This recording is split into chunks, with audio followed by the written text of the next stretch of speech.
This loan officer I'm talking to did over 200 loans last year. Now, she has a lot of business coming in. At the same time, she knows she has a lot of untapped business potential that she can get in.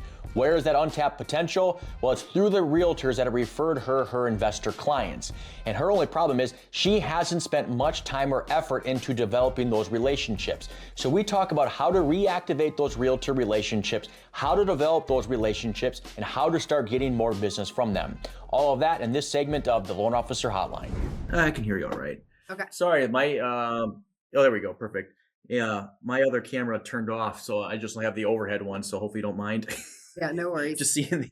So cool. How are you doing? How you been? Good. I got super busy lately, so it's been crazy. That's good. It's funny that's how very that good. happens. It's funny how like all of a sudden you're freaking out and then people literally come out of nowhere. And it's a great out. thing. And the more activity you do, the more that happens. I got a sign back behind me. I don't know if you can even see it. Well, you can't see it. I don't have my camera on. That camera. The hard work puts you where the good luck can find you. And Yes. So that's what you've been doing. Okay, well, with that being said, I know one of the things you talked about is you wanting to generate, some more and potentially some other avenues within your business. But with things coming in, is that where the topic you want to stick to, or is just there, fill me in where you want to go with today? I think just I've not been good with following up with past clients and agents. So like, what can I do to not get new leads, but like generate leads within my business, and then follow up an organization for them. So really all just within, not going out and trying to find ads, but like within what's in front of me, my previous agents, past clients. How do I stay on top of them, build more business from them, stay top of mind? What kind of things can I do? And also, like, what's the best way to follow up and keep organized? Everything slips between the cracks. I get busy and all of a sudden I forget about everything. So really it's just the lead generation what's in front of me.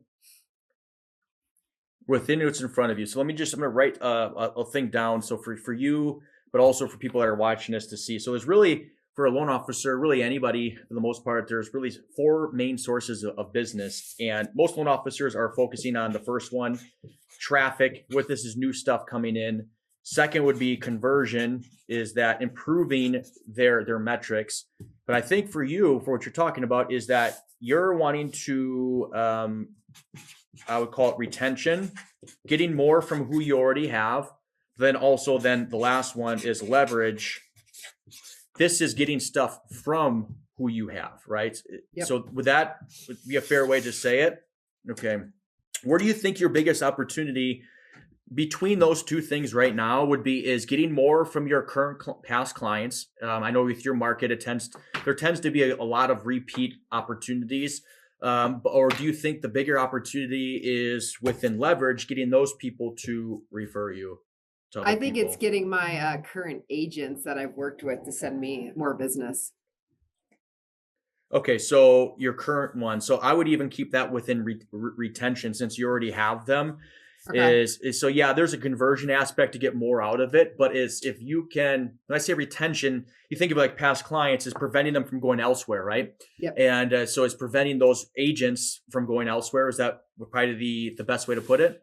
Yep, and just making sure I'm top of mind to stay in front of them, I think is the biggest thing. Because with my clients, it's like you look at a house, like another investment property, and an agent's like, oh, I can just help you. And they go to that agent. They're like, oh, well, just call my lender. And they don't really, sometimes it's like squirrels. So I don't want any squirrels. I want everyone to just always remember me.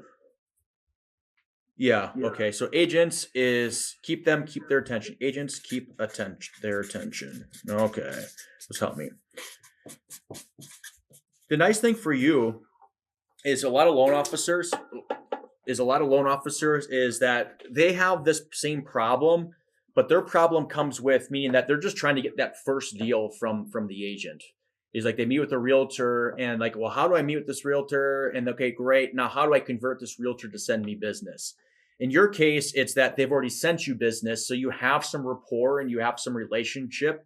They get to know you a little bit. So you have a nice leg up there. Now, your thing is just the consistency. And I actually talked to another loan officer about this. And it's creating what I call, it's not my lingo, is TOMA. And TOMA simply is top of mind awareness.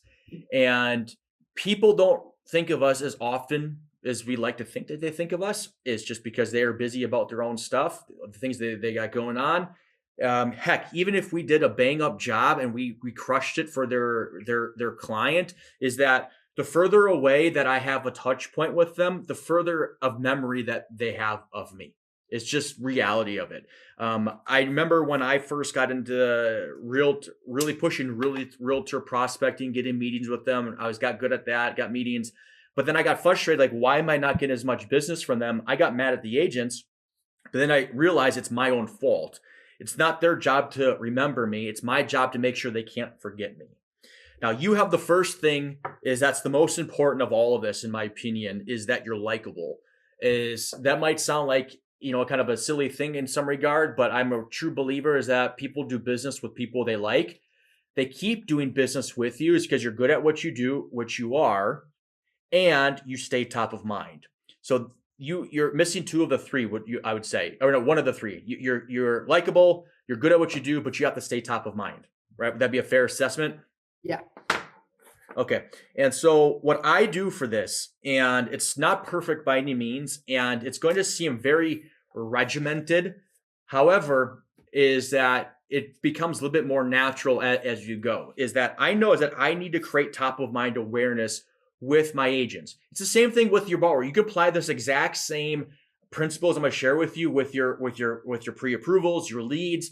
I do this with people I'm trying to develop a relationship with in order to grow into different things in different areas, right? It works in any area. I'm going to create top of mind awareness. And in order to do this, there's a framework that I use, and there's 4 parts to it. There is proximity, frequency. If I spell it wrong, it's okay. I'm better at numbers. Duration and intensity. When I am trying to develop top of mind awareness with somebody, I'm trying to develop a relationship with them, and where I become so ingrained that they can't forget me. And in order to do this, I have to create these 4 things, which I'm going to explain them in a second. Now, full disclosure, I didn't make these up. I didn't discover them, or when I say I didn't invent them, this actually comes from a book I recommend every loan officer read called The Like Switch, Like Switch. It's not a mortgage book or a business book per se. It's actually written by an FBI special agent, former FBI special agent, and how to develop relationships. It's really cool how you can do it. And I will say, I always use this little asterisk. This can be used for bad. Don't use it for bad. I know you wouldn't, otherwise I wouldn't tell you. But like any technique, it can be used for good or used for bad. And so use it for good, and which I know you would.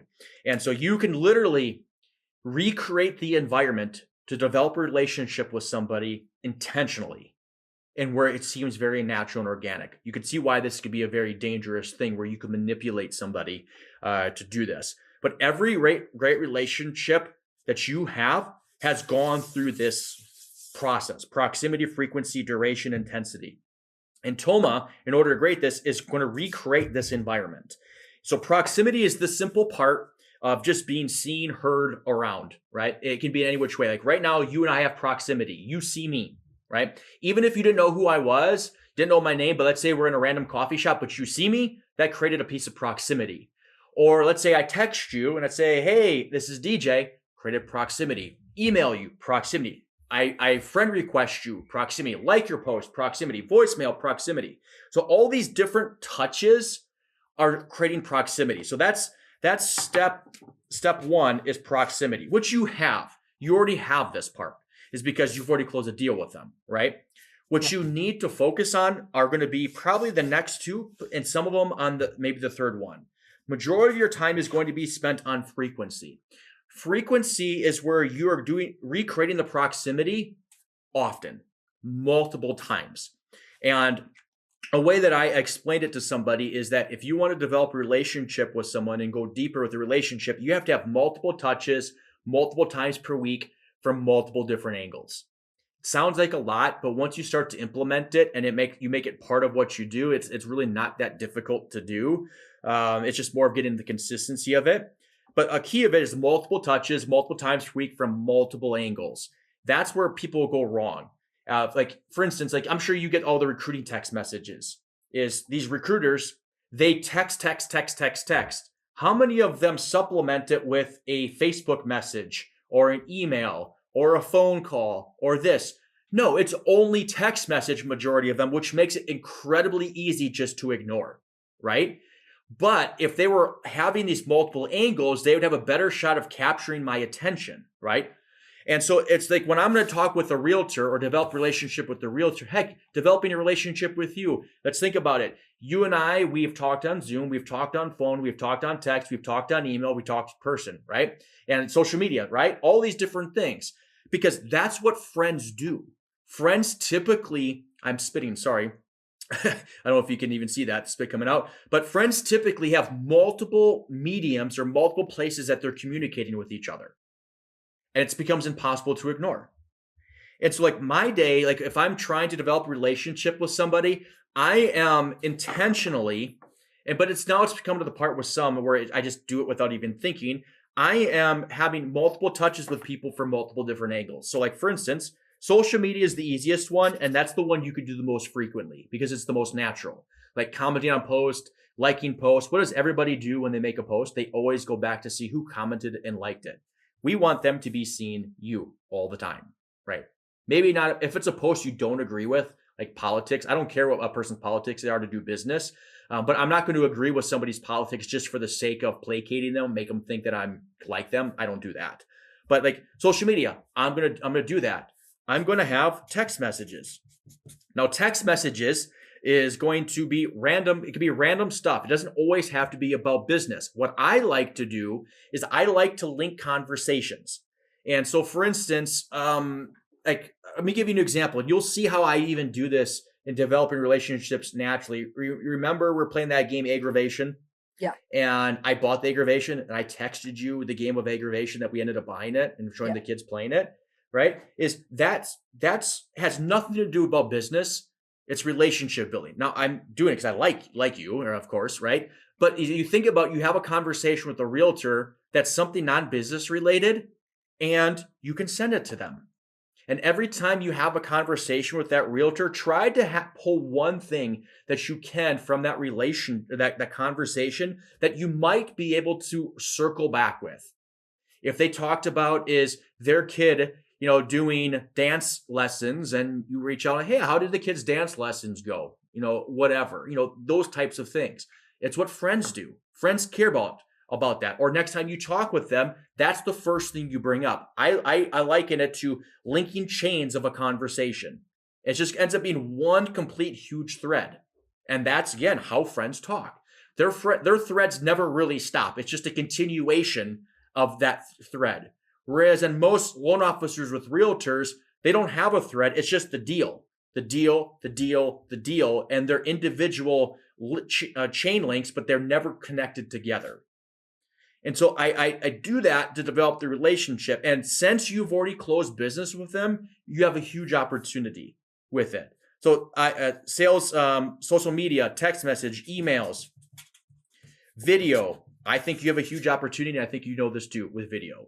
Creating stuff with video, sending it to them once a week. Here's the thing on to know about this product, or here's the unique thing that we have closed. Yeah, others are not closing, like 100% gift funds, 100% reserves on this first-time home buyer with the investment property. Whatever. You have way more knowledge of that stuff than I do. But creating those things and just sending it, and once you do it with, yeah, please. I have a question real quick. So, for the emails and stuff, like, should they be personalized, or are automations okay through like the CRM, or what's your combination?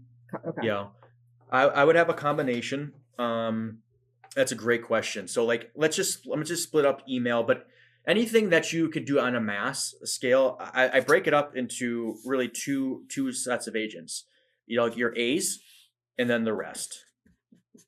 A's might be, you might have 20, 30 of them. Those ones I might do personalized stuff to, and the rest they get automated. But both of them is they're going to get the mass. Let's say I'm going to do the video of the week or something like that. The product of the week, the deal save of the week, the investor save of the week. Think of something catchy that's going to get them to open it up.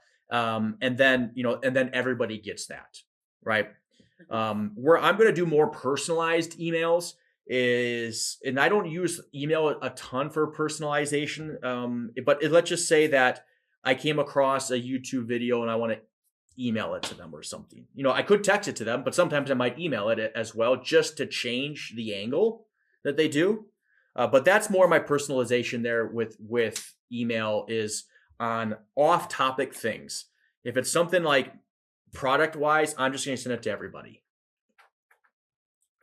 Does that make sense? Yeah. Like educating somebody, send it to everybody, or happy birthday, you're gonna send it right to them, or something you thought about them. Well, yeah, if it's birthday, birthdays, like everybody posts on the wall, somebody's wall. I do it differently. If I'm sending somebody's birthday, it's going to be a text message, phone call, email, private message, whatever, because everybody's going on to the public visible thing. I'm going to go somewhere else where not everybody's going. Okay, like today's my top agent's birthday, so I was just thinking, I'll do a video send it to her via text or something, Yep, perfect. Which I've never done. Yep. It'll be a first. No, that's great. Video stuff. I love sending video messages and voice memos. Those are huge. People don't use them enough, which makes it your opportunity. Yeah. So like doing these things and staying in touch with them frequently, that's what's going to make sure you keep their attention, that they don't forget you. Duration. We quickly go into duration. Duration just means longer periods of time that you spend with them. You're not going to be able to do this often, especially I know you do business all over the place. But this might be sometimes you do need to hop on a phone call and have a 5-minute conversation or Zoom to go over something a little bit longer to, keep that relationship going. And intensity, this is where you just go deeper, deeper into their goals, deeper into their pains, deeper into those types of things. Now, you don't need to get intensity with really anybody to have a successful business. Some relationships will go naturally there. But my focus is always frequency of creating proximity. If I do that and nothing else, I'm going to get business. I'm going to get business from the agents that I'm intending to try to get business from. But also I'm going to get auxiliary business of agents that are just happen to be part of my mass efforts that I'm doing or mass somehow getting connected that way. And so if I do the mass stuff as well, is that I'm going to get that extra stuff coming to me. So like me, for you have the opportunities. It's retouching that relationship if you and then creating the environment where they can't get away from you. And it's not just business, like you and your daughter and the things that you do. Those are all great. I love seeing those pictures when you post them online and stuff, because that gets to know you. And it goes back to rule number 1 is people do business with people they like. And what about clients? I don't think any of my clients are on my social media. I don't even know if one client that I've ever done business with is on my social media when it comes to investors. So how does that work? And if I've just, a lot of these investors, it's we had a call about their business and then we immediately did loans. So I don't know a lot of stuff about them. What's the best way to kind of dive into that and reach back out to people I've talked to in a year and try to start that? Do I go find everyone on social media and try to get them added, or what do you suggest? So investors are consumers. I never really friend requested much of my consumer clients either. I always did it with the business relationships. But investors, I would consider that more of a business relationship than a consumer relationship, just because of the nature of what they do and the repeat of it. It's different mindset and all that. So I definitely would try to rekindle them, try to friend request them. I wouldn't wait to friend request to call them before your friend request them. I would call them, immediately, as quickly as I can. Hey, it's been a year, and just be awkward. I know it's been a year since we talked. I wanted to touch base with you, see how things have been going. How are any new things that you're looking at? How can I take care of you? Right. So I would come pretty direct with an investor, me personally. I would, but I would still then, once I reconnected, I would try to create the top of mind awareness with them. That's what I would do from there. Realtors, I'm going to massage a little bit more. Investors, I'm going to be a slightly more direct. Okay. And then do you have any suggestions on a system, or just kind of keep a tracking thing of when I reach out and kind of make notes of hey, on my calendar, every this many hit this person? Or is there any sort of kind of system that I should be doing or following, or Yeah, I never had a system that I ended up using that I consistently kept in using it. The best thing for me is just who are the top ones that I want to make sure I stay with, and I had it written down actually. And you can do it digitally too, but somewhere I can see is, and I can always look at the names and just always see it and making sure I'm reaching out to them. And Okay. then eventually it becomes just second nature. That's why you can't do all of the personalized stuff with too many people. It becomes impossible. And but then you want those other people in your mass efforts.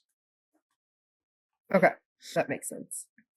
Because I was just using kind of Coda and just tracking like, and also my AI agents for follow up saying, hey, just talk to this person, set me a reminder to reach out to them every whatever amount of time, and then just start that process where it just starts telling me as my latest kind of idea.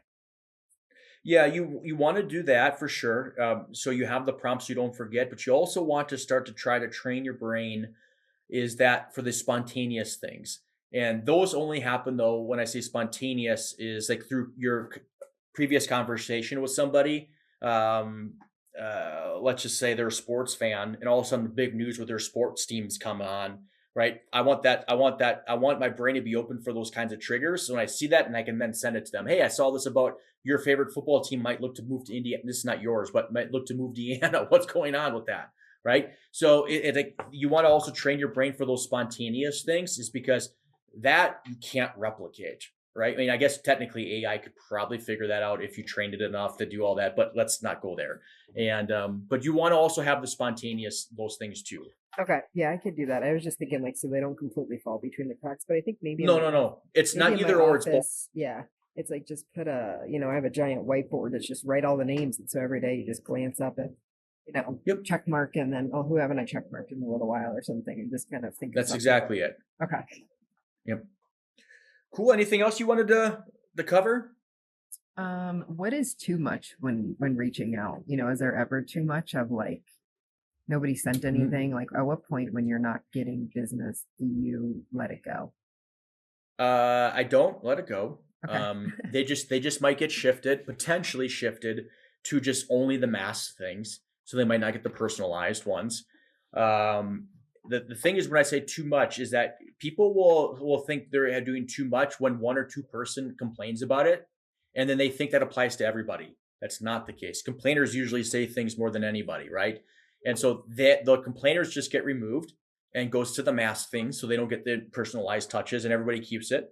Where what too much is where it's the same thing over and over. Like every Friday at 12:03 p.m., they get a text message from me, right? Gotcha. That kind of thing. Or like Monday, Wednesday, Friday, they're getting an email with it. I'm kind of being little facetious on that, or extra on that. But that's the idea. It's the same thing over and over and over.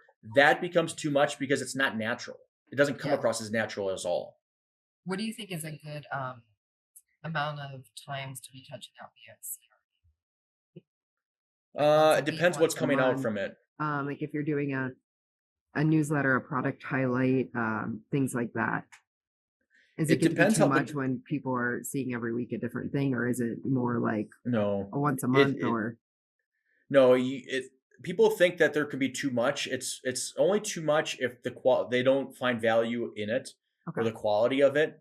But if you're doing something, let's say it's once a week or every 2 weeks, however you want to figure out the cadence of how often you want to do it, and but say, hey, here's the thing is, I would have to think of a better name of it.